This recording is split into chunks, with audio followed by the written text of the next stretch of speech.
Assalamualaikum warahmatullahi wabarakatuh. Perkenalkan, nama saya Rini Afisa dari Program Studi Pendidikan Matematika dengan NIM 4114230055 dari kelas D. Tujuan saya membuat video ini untuk memenuhi salah satu tugas mata kuliah saya, yakni Pendidikan Agama Islam. Dosen pengampu Ibu Profesor Dr. Novianti Jafri SPDI MPDI. Pada kesempatan kali ini, saya akan mempresentasikan materi tentang pentingnya menjaga keutuhan NKRI. Baik, yang pertama itu pengertian sistem pemerintahan. Sistem pemerintahan secara etimologi, pemerintahan berasal dari kata dasar pemerintahan, berarti melakukan pekerjaan menyeluruh. Penambahan awalan pe menjadi pemerintahan berarti badan yang melakukan kekuasaan memerintah. Penambahan akhiran an menjadi pemerintahan berarti perbuatan, cara, atau urusan daripada badan yang memerintah tersebut.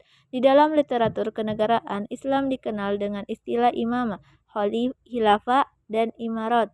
Sehubungan dengan hal ini, Abdul Mu'in Salim mengatakan, pemerintahan sebagai salah satu struktur dasar sistem politik merupakan lembaga yang menyelenggarakan mekanisme politik atau roda pemerintahan yang dipimpin oleh seorang pejabat yang disebut wali atau amir, atau dengan istilah lainnya yang dikenal dengan perpustakaan politik dan ketatanegaraan Islam.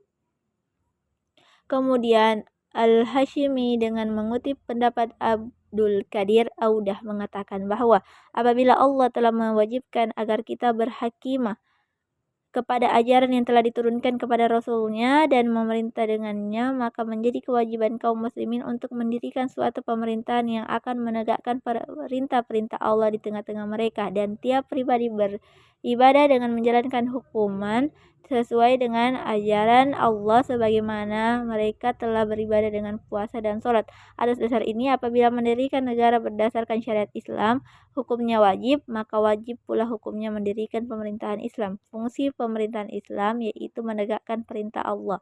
Menurut Al-Hashimi, ada 3 dasar untuk menyelenggarakan pemerintahan, yaitu keadilan pemerintah, ketaatan rakyat, musyawarah antara pemerintah dengan rakyat.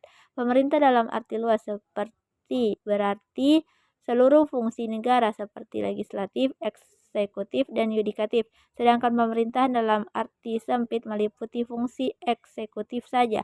Adapun kata Islam, bahwa biasanya kata Islam diterjemahkan dengan penyerahan diri. Penyerahan diri kepada Tuhan atau bahkan kepasrahan secara terminologi sebagaimana dirumuskan oleh Maulana Muhammad Ali Islam mengandung arti 2 macam, yakni pertama mengucapkan kalimat syahadat, yang kedua berserah diri sepenuhnya kepada kehendak Allah.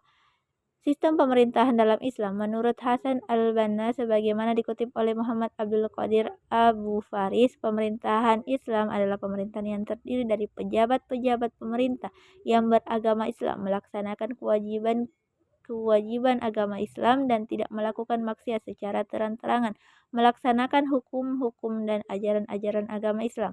Sistem pemerintahan yang pernah diperhatikan dalam Islam sangat terkait dengan kondisi konseptual yang dialami oleh masing-masing umat dalam rentang waktu yang sangat panjang sejak abad ke-7 Masehi. Hingga sekarang, umat Islam pernah mempraktikkan beberapa sistem pemerintahan yang meliputi sistem pemerintahan khilafah berdasarkan syurah, dan khilafah monarki, imamah monarki, dan demokrasi. Tugas dan tujuan pemerintahan menurut Hasan al-Banna sebagaimana dikutip oleh Muhammad Abdul Qadir Abu Faris, kewajiban dan atau tugas-tugas pemerintahan Islam adalah pertama, menjaga keamanan dan melaksanakan undang-undang. Kedua, menyelenggarakan pendidikan. Ketiga, mempersiapkan kekuatan. Keempat, memelihara kesehatan. Kelima, memelihara kepentingan umum. Keenam, mengembangkan kekayaan dan memelihara harta benda. Ketujuh, mengkokohkan akhlak. Kedelapan, menyebarkan dakwah. Kemudian adapun tujuan pendirian negara dan pemerintahan tidak terlepas dari tujuan yang hendak dicapai oleh umat Islam, yaitu memperoleh kebahagiaan di dunia dan keselamatan di akhirat.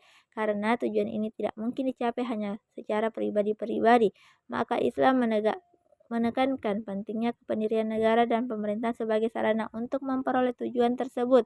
Tugas dan tujuan lembaga pemerintahan dalam pandangan Al-Ghazali adalah lembaga yang memiliki kekuasaan dan menjadi alat melaksanakan syariat, mewujudkan kemaslahatan rakyat, menjamin ketertiban urusan dunia dan urusan agama.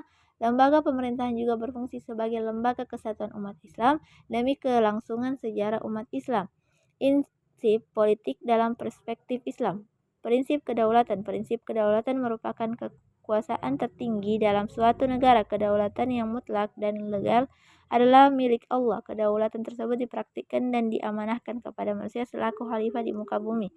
Prinsip dari musyawarah dan ijma berdasarkan pada surah Al-Imran ayat 159. Artinya, maka disebabkan rahmat dari Allah lalu berlaku lemah lembut terhadap mereka. Sekiranya kamu bersikap keras lagi berhati kasar, tentulah mereka menjauhkan diri dari sekelilingmu. Prinsip keadilan. Prinsip keadilan adalah kunci utama penyelenggaraan negara. Keadilan dalam hukum menghendaki setiap warga negara sama kedudukannya di depan hukum, seperti yang dicontohkan ketika Rasulullah SAW memulai membangun negara Madinah. Beliau memulainya dengan membangun komitmen bersama dengan semua elemen masyarakat yang hidup di Madinah dari berbagai suku dan agama. Prinsip musyawarah dan ijma. Musyawarah atau ijma adalah proses pengambilan keputusan dalam semua urusan kemasyarakatan yang dilakukan melalui konsensus dan konsultasi dengan semua pihak. Kepemimpinan negara dan pemerintahan harus ditegakkan berdasarkan persetujuan rakyat melalui pemilihan secara adil, jujur, dan amanah. Baik, sekian presentasi dari saya. Kurang dan lebihnya mohon